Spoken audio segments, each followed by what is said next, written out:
keuntungan memanen di sarang buatan ini, ya kami nggak perlu memanjat pohon.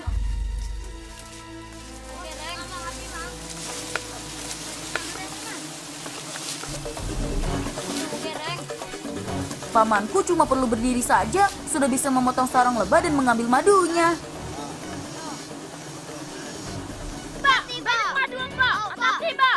Oh iya, selain mau ambil madu, aku juga harus mengambil beberapa ekor lebah pesanan pamanku yang lain.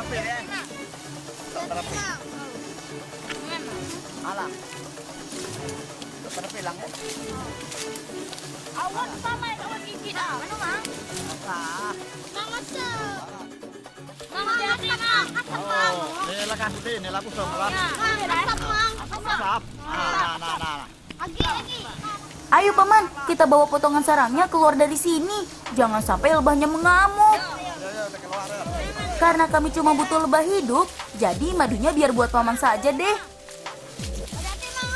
Oh, hati-hati.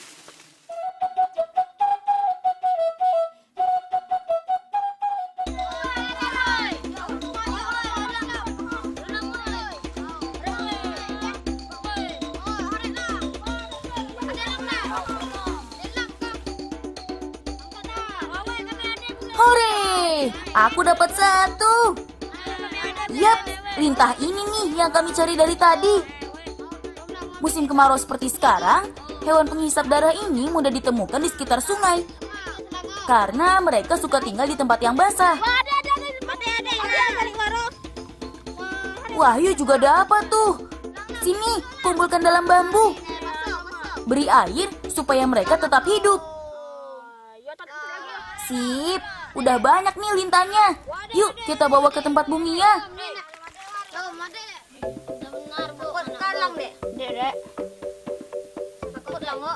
Jangan takut. Caranya memang harus ditempelkan ke badan seperti ini.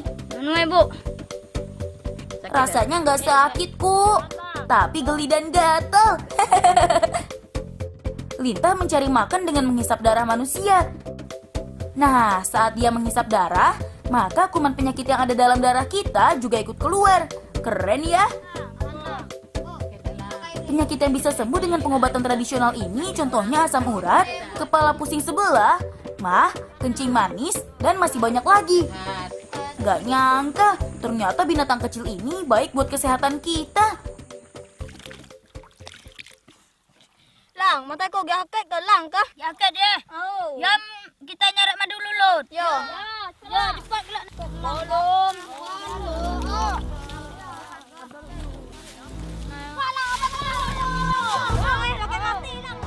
Wah, Wahyudi hebat nih. Biarpun matanya sakit, dia masih bisa melihat kubung. Kasian, pasti dia jatuh dari dahan di atas sana. Wahyudi, sabar sebentar ya. Kita tolong dulu kubung ini. Baru mencari obat untukmu. Kubung memang mirip kelelawar dan memiliki sayap. Tapi dia nggak bisa terbang loh. Untuk mencari buah segar atau pucuk daun muda, kubung harus memanjat ke tempat yang tinggi. Sampai di atas, baru deh dia melompat dan mengepakkan sayapnya untuk hinggap di dahan lain. Sepertinya pohon kelawang ini cocok buat si kubung memanjat lagi.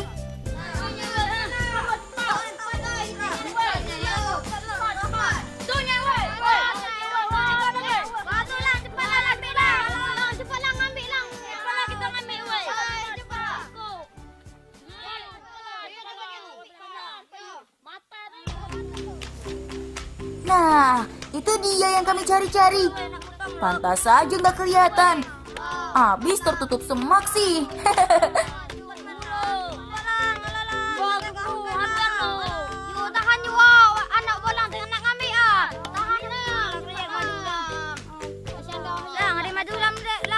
Iya, sabar Yud. Aku kan juga harus hati-hati, biar sarangnya nggak rusak. Kalau sampai rusak, lebah kelulut nggak mau balik lagi ke sini.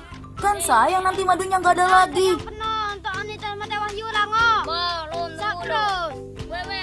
Nah, sudah dapat. Sini Wahyudi, aku tetesi matamu pakai madu ini.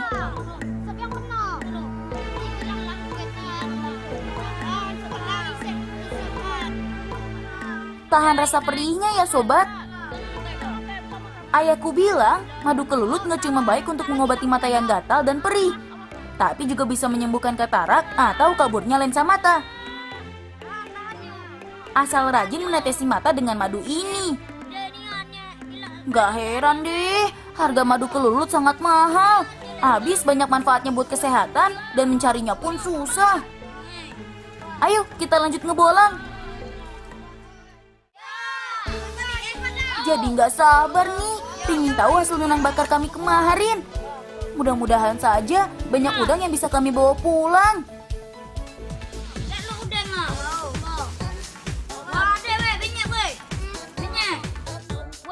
Iya, dapat juga deh udangnya.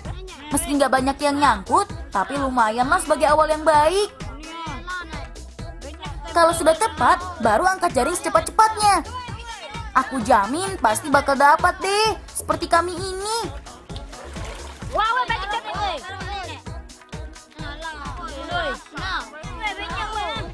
Sudah yuk, kita bawa udang-udang ini biar dimasak lempak kuning sama mamaku.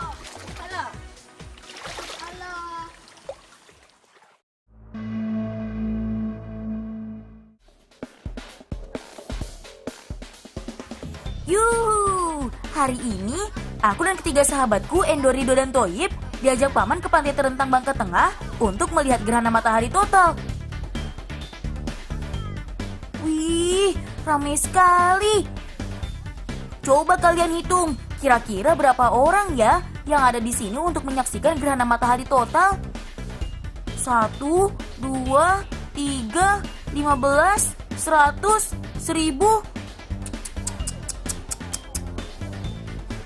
Pantas saja, semua berduyun-duyun ingin menonton kejadian langka ini. Semua pasti tak ingin melewatkan pengalaman sekali seumur hidup. Bayangkan, gerhana matahari total ini hanya melintas di Indonesia saja loh. Selanjutnya baru bisa dilihat kembali 30 tahun mendatang. Bahkan kami harus menunggu 300 tahun kalau ingin melihat gerhana matahari total melintas kembali persis di Pulau Bangka tempat kami tinggal. Gerhana matahari terjadi ketika matahari, bulan, dan bumi pada saat yang bersamaan berada pada satu garis. Langit pagi yang cerah perlahan kemudian akan berubah seperti langit di senja hari dan gelap. Meski hanya berlangsung beberapa menit saja, tapi kami sangat beruntung bisa menjadi saksi dari peristiwa alam yang langka ini.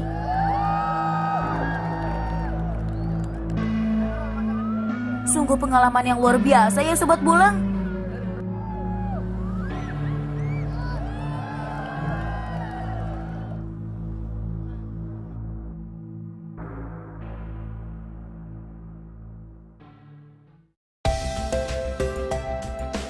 Teman-teman, kami adalah anak-anak desa Matras, Sungai Liat, Kabupaten Bangka. Sekarang yuk, kita balapan ponton di dekat pantai. Ponton adalah rakit dengan bak brum sebagai alat apungnya. Dijamin seru deh. Tapi untuk menuju ke sana, kita harus potong jalan lewat pantai berbatu ini. Indah sekali. Namanya Pantai Tanjung Aban. Masih masuk di wilayah kampung kami. Pantai ini terkenal dengan tumpukan batu besar yang keren banget. Ini dia permainan anak-anak Matras yang paling digemari. Satu ponton berisi paling banyak 2 orang. Ponton kecil ini khas sekali dengan kampung Matras yang dulu banyak terdapat tambang timah. Ketika penambangan timah masih ramai dulu, ponton inilah yang digunakan para mandor pekerja timah untuk memantau pekerjaan para burunya. Karena sekarang tambangnya sudah pindah, sisa-sisa ponton ini biasa dipakai anak-anak kampung untuk bermain di pantai. Ayo Rido, kita jangan sampai kalah dengan Endo dan Toyib ya. Lihat tuh, kalau kurang seimbang, pasti akan jatuh seperti Endo dan Toyib. Hati-hati ya kalian. Ayo, sudah dekat loh. Kita kayuh lebih cepat lagi, Rido. Kami anak-anak Matras memang gak bisa lepas dari main di pantai. Tapi sayang sekali ya, angin dan ombak siang ini sepertinya cukup kuat. Jadi agak susah main bala pontonnya. Akhir-akhir ini konten terhadap tayangan anak agak kurang ya. Si Bolang ini bisa kualitas dan kuantitasnya ditingkatkan.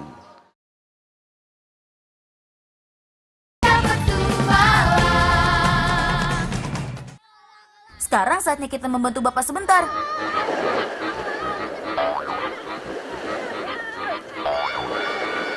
Tuh dia, Bapak sudah dekat. Semoga Bapak pulang membawa banyak ikan ya teman-teman.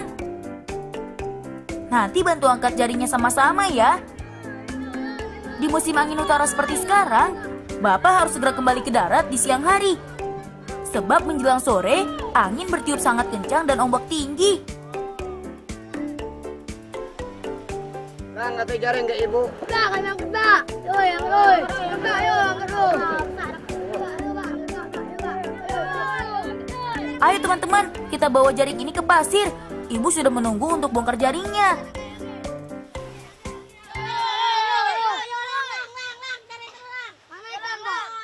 Beginilah tradisi di Kampung Matras, teman. Setiap jaring hasil melaut akan dibongkar beramai-ramai secara bergotong royong.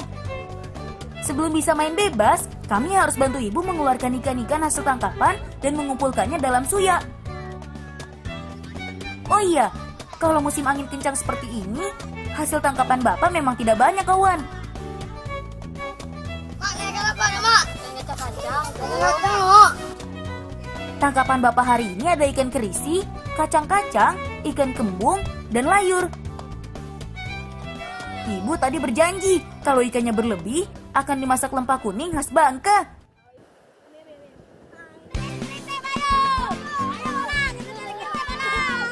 Kawan, di tempatku Kampung Matras ada cemilan khas yang jadi kesukaan kami loh. Nah, di sini ini tempatnya. Pasti kalian bingung ya. Bukan batu karangnya yang mau kita ambil, tapi kerang-kerang kecil yang menempel. Ini dia yang namanya tritip. Kata Pak Guru, tritip termasuk dalam keluarga kerang, teman. Tapi karena ukurannya yang sangat kecil, banyak orang menyebut tritip dengan sebutan kerang kaki terlipat. Lucu ya? Kita gunakan linggis untuk melepaskan tritip dari batu karang ya. Selain di batu, tritip juga bisa menempel di badan udang, lobster, kepiting, bahkan ikan paus. Wih, kamu genit banget sih tritip, nempel kesana kemari. Makan tritip sangat bermanfaat untuk tubuh loh. Kalau kalian rutin makan tritip paling sedikit sebulan 3 kali, dijamin tubuh jadi lebih kuat dan gak gampang sakit deh. Cara makannya bisa langsung saja atau direndam dengan air jeruk nipis. Rasanya asin-asin gurih, maknyus. Ayo Kas, kita gali pasirnya supaya air tawar ini bisa terbendung. Warga kampung kami menyebut aliran air tawar ini dengan air rais. Sehabis main di pantai dan air laut, kami punya cara sendiri membersihkan badan supaya nggak lengket. Pertama, kita bilas dulu nih, dari kepala sampai kaki dengan air tawar segar. Kedua, gosok badan kita dengan pucuk daun seruk yang masih muda. Gak usah khawatir mencarinya di mana.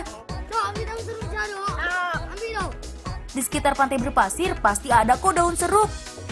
Seperti ini bentuk daunnya. Gosokkan di tangan hingga remuk, terus ratakan ke bagian tubuh ya. Rasa lengket dan sisa air laut di badan pasti rontok semua deh.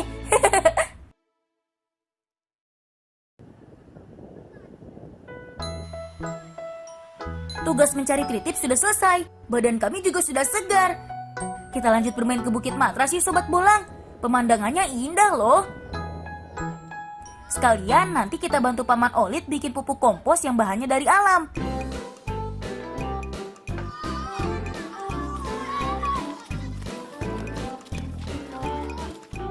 Ada yang unik nih teman. Bukit Matras cukup dikenal sebagai rumahnya laba-laba. Banyak sekali laba-laba di sini.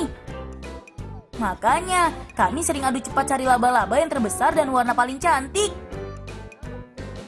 Setahu yang pernah aku baca di buku, ada lebih dari 40.000 jenis laba-laba di dunia. Mereka semua makan serangga yang ukurannya lebih kecil dari besar badan mereka. Tenang aja teman, laba-laba di sini adalah jenis Philippus yang tidak beracun. Paling sekali-sekali tangan kita terasa seperti kena cubit. Sudah ya main laba-labanya, kalau kelamaan kita pegang, nanti dia bisa mati. Kita kembalikan ke rumahnya ya, di pepohonan besar Bukit Matras.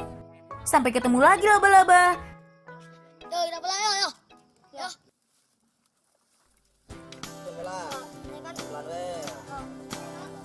Kenalkan, ini Paman Kolit. Dia adalah adik bapakku yang paling bungsu.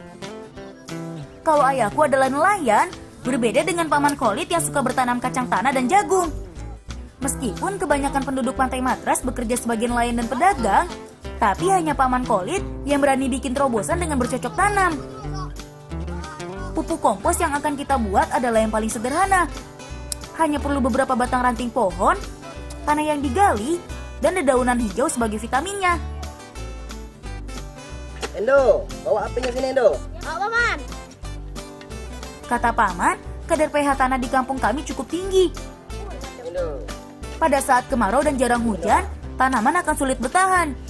Makanya, pupuk kompos ini berguna untuk membuat pH tanah menjadi seimbang, atau orang kampung juga sering menyebutnya tanah mutung. Toyib, ambil daun dah Toyib. Yo nih. Oh, Kak.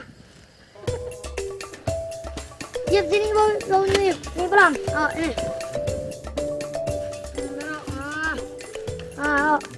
Oh, kamu nak? Do, tanahnya do, bacol ke atas do.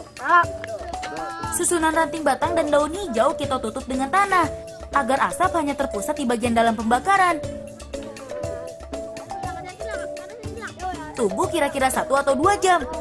Maka kumpulan tanah berpupuk sudah siap kita angkut dengan wadah suya. Semakin lama kita membakar, maka pupuk yang kita dapat juga semakin baik.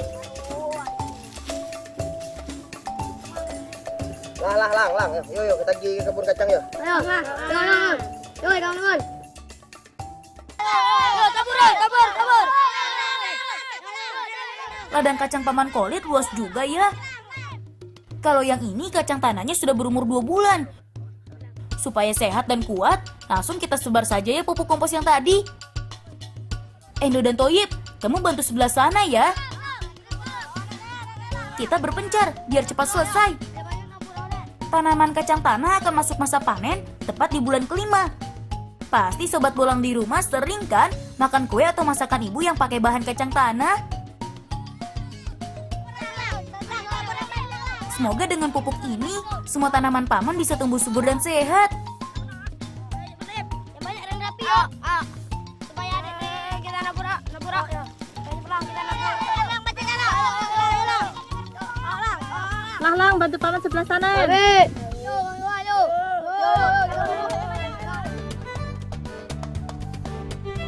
Kebetulan ada kacang tanah yang juga sedang dipanen nih. Kita lihat sama-sama yuk. Kacang tanah aslinya berasal dari Amerika teman. Pedagang-pedagang Spanyol dan Portugis lah yang membawanya kemari saat masa penjajahan ratusan tahun lalu. Cabut perlahan dari dalam tanah. Besar nih, woi, rebus kenyang nih, woi. Aman tadi ya. Dan kita harapkan si bolang juga harus bisa meningkatkan perannya sebagai figur anak untuk mengedepankan di mana kultur-kultur yang perlu kita tingkatkan ini.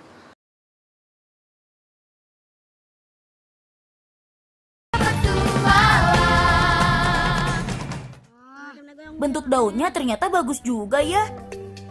Sayang sekali belum ada pengolahan atau manfaat daun kacang tanah ini.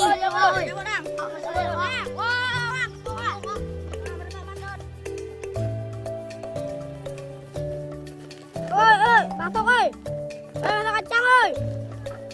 Sun.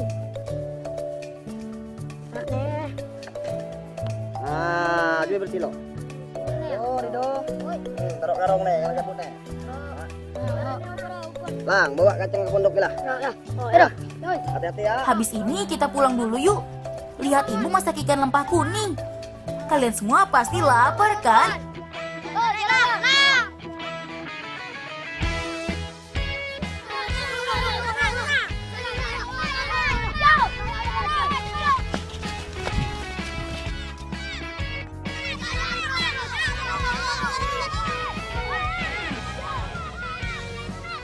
Selamat untuk si Bolang Trans 7 10 tahun menemani anak Indonesia.